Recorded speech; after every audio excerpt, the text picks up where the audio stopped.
Assalamu alaikum wa rahmatullahi wa barakatuh. In our last lecture, we introduced the science of tajweed, what it meant, and what's the benefit of it, and how it originated.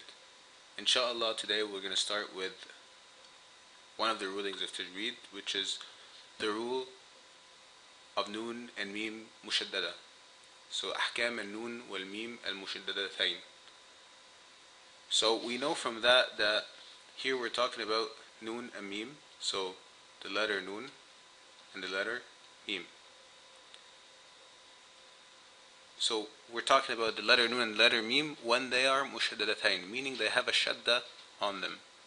So you know this sign, which is the sign of a sin, which can be on letters sometimes, which essentially means that it's the same as having two of the same letter next to each other. So if you have any word that has that letter with a shadda on it, it will be the same as having two of that letter. So an example here would be mushaddad.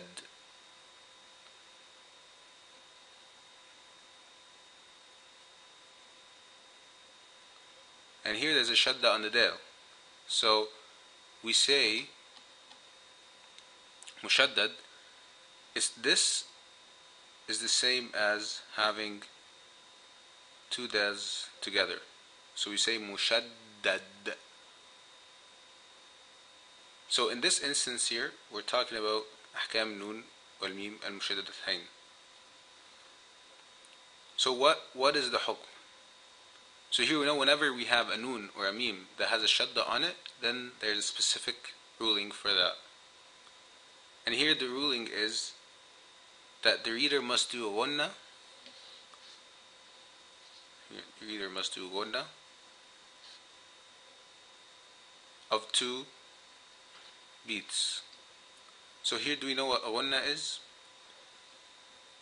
First, a beat, when we refer to a beat, which is a haraka, meaning the time it takes to pronounce one letter.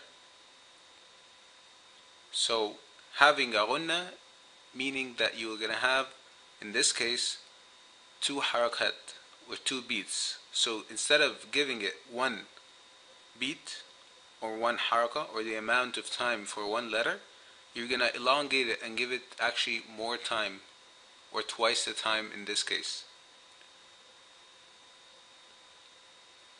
Here there's a note saying that, just a reminder that even if you stop on a word that ends with a noon or meem mushaddada, the gunna still has to be applied. And we'll see some examples on the next slide, inshallah. So here, for example, anna, normally we just pronounce it anna if we're not reading Quran.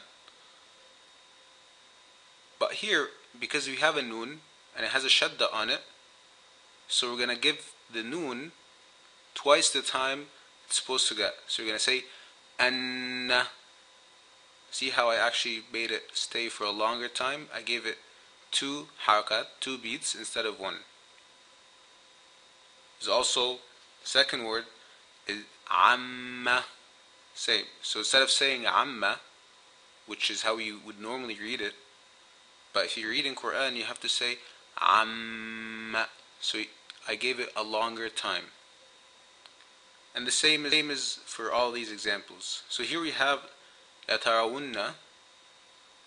And here we have, let's assume we're going to stop here, because this is the note that we had at the end of the last slide, that we're going to stop on the last letter of this word. So meaning we're not going to actually pronounce the haraka or the tashkil on this letter, but we're going to have to still do the gunna.